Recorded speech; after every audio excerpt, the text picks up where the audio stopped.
ناظرین السلام علیکم۔ آج ہم آپ سے جو بات کرنے جا رہے ہیں وہ ایک ایسا ٹاپک ہے اور ایک ایسی لوگوں کی عادت ہے، ایک ایسی خصلت ہے جس کے نتائج، برے نتائج ہم روز دیکھتے ہیں، ہزاروں نہیں لاکھوں کی تعداد میں دیکھتے ہیں۔ میری مراد ہے غصے سے، اینگر، کرودھ۔ یہ غصہ جو ہے آپ سب دیکھتے ہیں کہ اس نے کتنی قیامت برپا کی ہے، اس نے کتنی تباہی پیدا کی ہے۔ غصہ کسی برائی کو دیکھ کے، چھوٹی موٹی چیز کو دیکھ کے انسان کو آتا ہے، وہ ایک سمجھ میں آتا ہے۔ مثال کے طور پہ کوئی بچہ انتہائی شرارت کر رہا ہے تو ماں باپ کو تھوڑا غصہ آنا سمجھ میں آتا ہے۔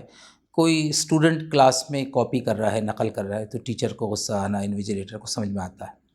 لیکن غصے کی ایک لمٹ ہوتی ہے نا، اس غصے کے اندر ہم حدیں کراس کر دیں، ہم اپنی لمٹ سے باہر آ جائیں اور ہم وہ چیزیں کریں جو انسانوں کو زیب ہی نہیں دیتا۔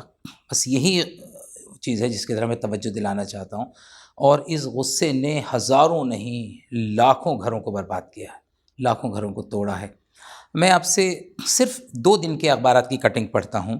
یہ 15 اور 16 تاریخ کے اخبارات ہیں، اردو اخبارات میں بھی اور ہندی کے اخبارات میں بھی۔ بیٹے نے باپ کو پھاوڑے سے حملہ کر کے زخمی کر دیا، بہرائچ کی خبر ہے۔ ماں کی ڈانٹ سے ناراض ہو کر بیٹی نے خودکشی کر لی، فیروز آباد کی خبر ہے۔ جھگڑے کے دوران بھتیجے نے چاچی کو گولی ماری اور چاچی مر گئیں، آگرہ کی خبر ہے۔ شوہر نے بیوی کو بے رحمی سے پیٹا، علاج کے دوران موت، مظفر نگر کی خبر ہے۔ 50 روپے کے قرض کی ادائیگی کے مطالبے پر ایک دوست نے دوست کی جان لے لی، یہ ہاپوڑ کی خبر ہے۔ یہ اس طرح کی خبروں سے اخبارات بھرے رہتے ہیں، آپ سب جانتے ہیں۔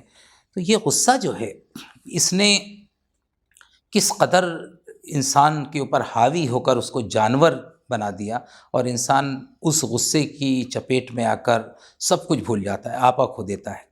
یہ انسان کو زیب نہیں دیتا۔ آپ نے کتوں کی، جانوروں کی لڑائیاں دیکھی ہوں گی، ان میں تو یہ بات ہوتی ہے کیونکہ ان کے اندر عقل سلیم نہیں ہے۔ انسان کو اللہ نے ایک عقل دی ہے، ایک وزڈم دی ہے، ایک ذہن دیا ہے، ایک دماغ دیا ہے، اسے اپنی لیمٹس معلوم ہونی چاہیے۔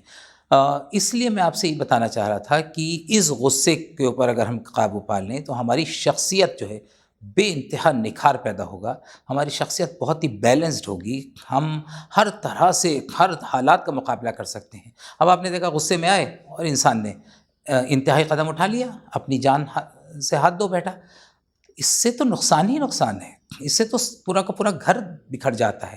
غصے کو کس طرح کنٹرول کریں، غصے کے اوپر قابو پانا، پہلے تو آپ یہ سمجھ لیجئے کہ غصہ بذات خود کس قدر خطرناک ہے۔ حضرت علی کا قول ہے، آپ سب نے سنا ہوگا، پوچھا کہ تم میں سب سے طاقتور کون ہے؟ وہ نہیں جو کشتی میں اور دنگل میں پھچاڑ دے، بلکہ وہ جو غصے کے وقت اپنے آپ کو قابو میں پا لے۔ اور اس کی مثال خود حضرت علی کی زندگی سے جو ملتی ہے، آپ نے دیکھا کہ ایک جنگ کے موقع کے اوپر وہ ایک دشمن اسلام کو قابو میں کر چکے تھے، اس کے سینے کے اوپر بیٹھے تھے اور خنجر کا وار کر کے اس کو کام تمام کرنے ہی والے تھے۔ تو وہ جو نیچے تھا، حضرت علی نے جس کو قابو میں کیا تھا، عمرو بن عبد الود اس کا نام آتا ہے، مرتا کیا نہ کرتا، اس نے جب دیکھا کہ اب تو حضرت علی مجھے مارنے ہی والے ہیں، جنگ میں تو یہ ہوتا ہی ہے، تو اس نے بلاخر حضرت علی کے چہرے مبارک پہ تھوک دیا۔ اب جیسے ہی تھوکا، اب دیکھیں یہ غصہ کس قدر آنا چاہیے تھا، ہائٹ آف اینگر ہے یہ، یعنی ایک آدمی مر رہا ہے، اس کے گردن کے اوپر آپ چھری رکھے ہوئے ہیں اور وہ اس نے تھوک دیا۔ اس وقت تو حضرت علی کو ایسا غصہ آنا چاہیے تھا کہ اس کا تکہ بوٹی کر دیتے، ایسا نہیں ہوا، بلکہ حضرت علی اسے چھوڑ کے ایک دم فوراً ہٹ گئے۔ لوگوں نے کہا کہ یہ کیا، میدان جنگ کے اندر آپ نے بدترین دشمن کو جس کے سینے کے اوپر آپ سوار تھے، آپ نے چھوڑ دیا۔ سنیں حضرت علی نے کیا فرمایا کہ میں اس کو اللہ کے لیے لڑ رہا تھا، اب جب اس نے تھوک دیا میرے چہرے پر تو اس میں میرا غصہ شامل ہو گیا، میں اپنے غصے کے لیے اور اپنی انا کے لیے، اپنے نفس کے لیے کسی کو قتل نہیں کروں گا، اس لیے میں نے چھوڑ دیا۔ اب آپ ذرا غور کیجئے، کلائمیکس ہے یہ غصے کا، ہائٹ آف اینگر ہے، اس پر یہ ڈسپلن، اس پہ یہ نظم و ضبط، اس پہ یہ انوشاسن حضرت علی کا کہ وہ چھوڑ دیتے ہیں۔ ہمیں اس سے سبق ملتا ہے، ہم سب حضرت علی کے ماننے والے ہیں، ہم سب ان انسانوں کو، ان بڑے انسانوں کو اپنا آئیڈیل تصور کرتے ہیں۔ ہمیں اس کی زندگی سے سبق لینا چاہیے کہ ہم غصے کو کنٹرول کریں، غصے کو قابو میں کریں۔ آپ نے سنا ہوگا کہ فرمایا کہ جو اپنے غصے اور غضب کو آزاد چھوڑ دیتا ہے اس کی موت بہت جلدی ہوتی ہے، حضرت علی کا قول ہے۔ اور آپ نے یہ بھی فرمایا کہ غصہ پاگل پن سے شروع ہوتا ہے اور پچھتاوے پہ ختم ہوتا ہے۔ آپ دیکھیے ساری جتنے بھی اخبارات بھرے ہوتے ہیں، روزانہ اخبار اٹھائیے، پاگل پن، آدمی آپے سے باہر ہوا، ذرا سی بات پہ آستین چڑھا لی، الٹیمیٹلی کیا ہوتا ہے، پھر پچھتاوا ہوتا ہے۔ میں آپ کو ایک اسٹیٹسٹکس بتاتا ہوں. طلاق کے جتنے واقعات ہوتے ہیں لاکھوں کی تعداد میں ہوتے ہیں ڈائیورس کے. ان کا سروے کیا گیا اور ان سے پوچھا گیا جن مردوں نے طلاق دی اپنی بیویوں کو، تو 90% سے زیادہ لوگوں کا جواب یہ تھا کہ ہم نے غصے کی حالت میں طلاق دے دی، بعد میں ہم پچھتاوا ہو رہا ہم نے تو غصے کی حالت میں طلاق دے دی. اب ناظرین آپ بتائیے، آدمی غصے کی حالت میں طلاق دیتا ہے؟ ایسا تو ہوتا نہیں کہ آدمی اپنی بیوی سے بہت خوش ہے اور بہت اپنی بیوی کو پیار سے محبت سے بٹھائے گا، اس کو ہار ڈالے گا اور اس کو مٹھائی کھلا کے کہے گا بیگم میں آپ کو طلاق دے رہا ہوں. ایسا تو نہیں ہوتا. ظاہر ہے کہ طلاق تبھی ہوتی ہے جب آدمی غصے میں ہوتا ہے. تو یہ غصہ جو ہے یہ کتنا مہلک ہے، کتنا خطرناک ہے. یہ آپ کے گھر کو تتر بتر کر رہا ہے، آپ کے پورا کا پورا سماج کے تانے بانوں کو توڑ رہا ہے. ذرا سی بات کے اوپر سڑکوں کے اوپر غصہ، ٹریفک میں آگے بڑھنے کی جستجو میں آپ دیکھتے ہیں روڈ ریج کے واقعات نوجوانوں کے اندر خوب بہت ہوتے ہیں کہ میری گاڑی میری بائک سے آگے، اس نے بائک بڑھا لی، اس پہ گولی مار دی.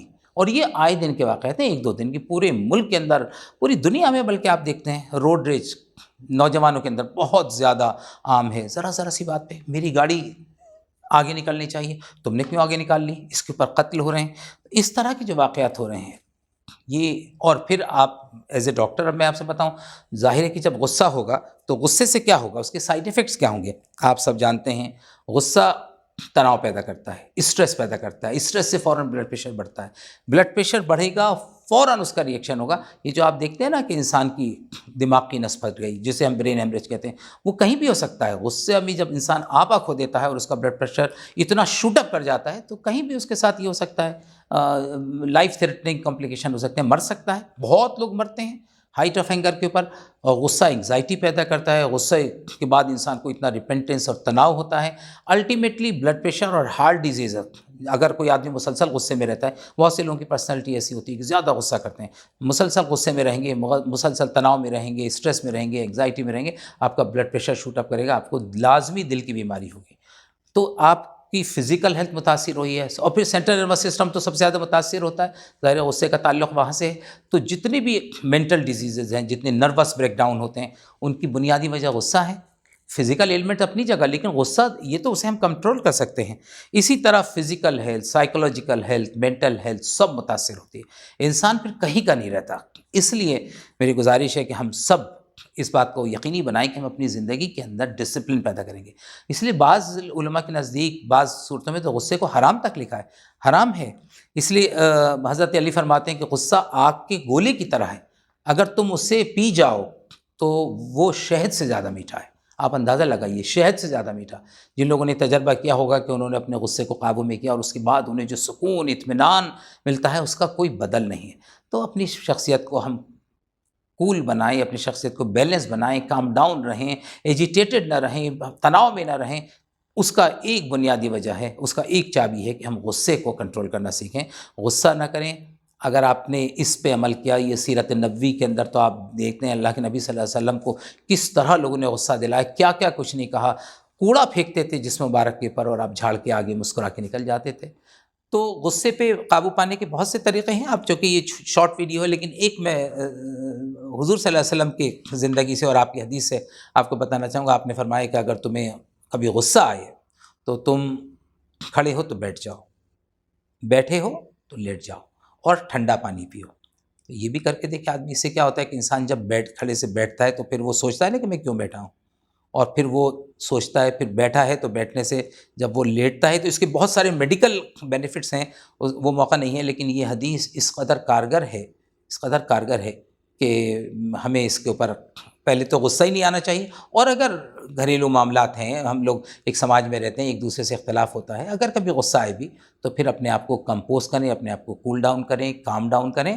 اور آپ کھڑے ہیں تو سکون سے بیٹھ جائیے، بیٹھے ہیں تو لیٹ جائیے اور پانی پی کے دیکھیے، انشاءاللہ آپ کو بہت فائدہ ہو. اگر ہم پیارے نبی صلی اللہ علیہ وسلم کے نام لیوا ہیں تو ہمیں اپنی زندگی کے اندر آپ کے کردار کو اپنانا چاہیے اور طے کریں کہ ہم غصے کو کسی بھی طرح اپنے آس پاس نہیں آنے دیں گے. نفس پہ قابو پانے کے لیے ضروری ہے کہ ہم غصے پہ قابو پائیں. بہت شکریہ.